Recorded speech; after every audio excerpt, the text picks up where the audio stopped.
Hey guys, welcome back to another episode of Jamin's Daily, episode 109. It is February the 27th, and this whole week has been crazy because of war and the rumors of war. And one thing that I want to talk about today is what happened to Liveleak. Some people will know what I'm talking about. There was a website called Liveleak.com that had been around for a long time. I stumbled across it many years ago in the early 2000s. And it was a website where you could upload video comments.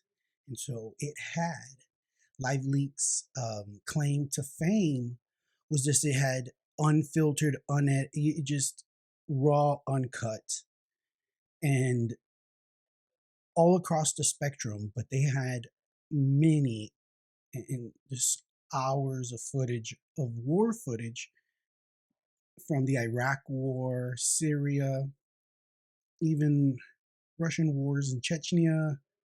There was all this gruesome, intimate, on the ground footage that was is missing now. It truly is. Because when I watch the news, I'm hearing these street battles that are going on. Where's the footage?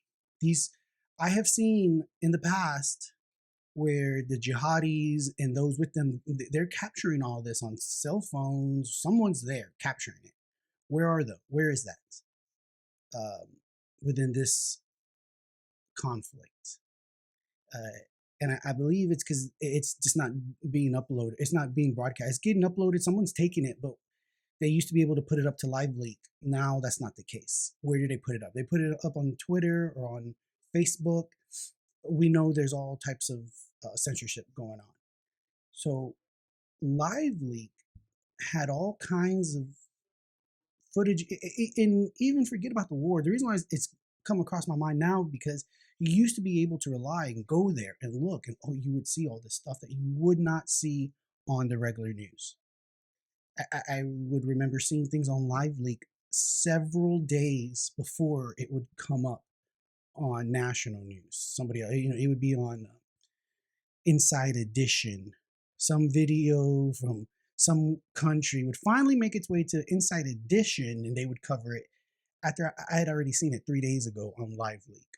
Okay, this is how this website functioned. Now, was it also a sanctuary for trolls? All kinds of trolling going on.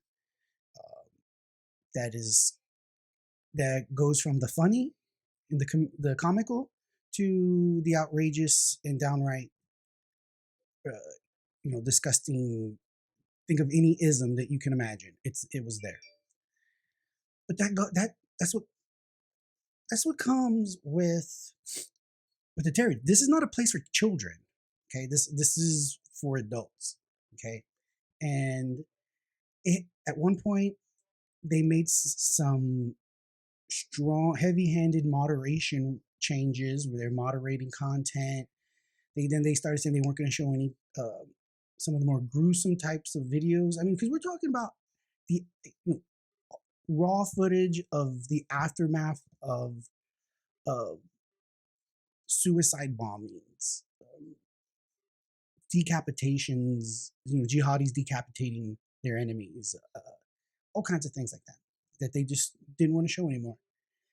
And then they changed it to where, in order to comment, they made it more difficult to comment. So everything that was good about, or that made people go to this website, they really censored and took away. And then at one point it was bought out by some media group or something, and they rebranded it, and they basically just shut it down. They were able to effectively shut this website down by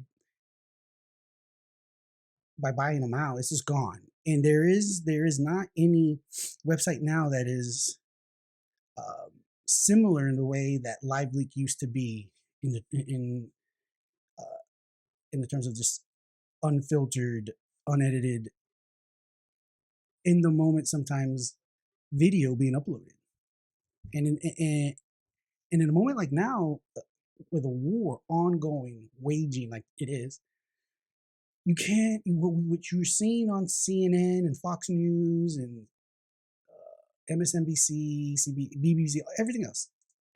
It's all edited and there's a narrative, and so it the value of getting the unedited raw footage for that you can see for yourself as well is such a compliment and is sorely needed.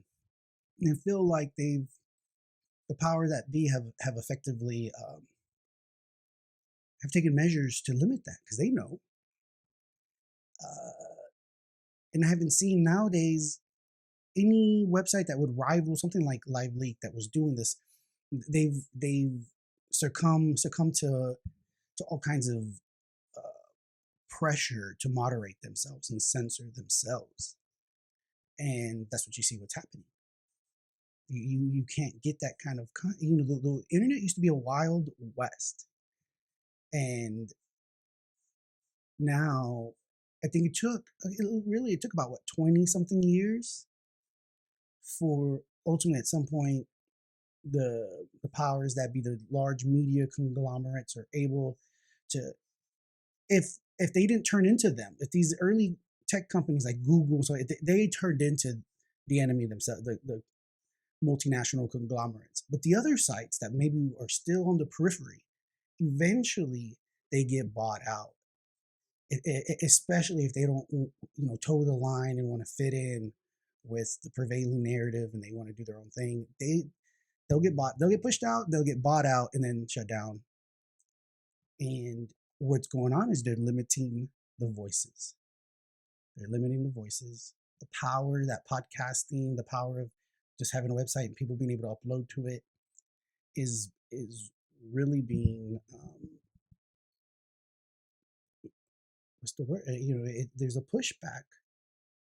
There is in the name of misinformation. Hey, we can't just let anybody say things on the internet anymore.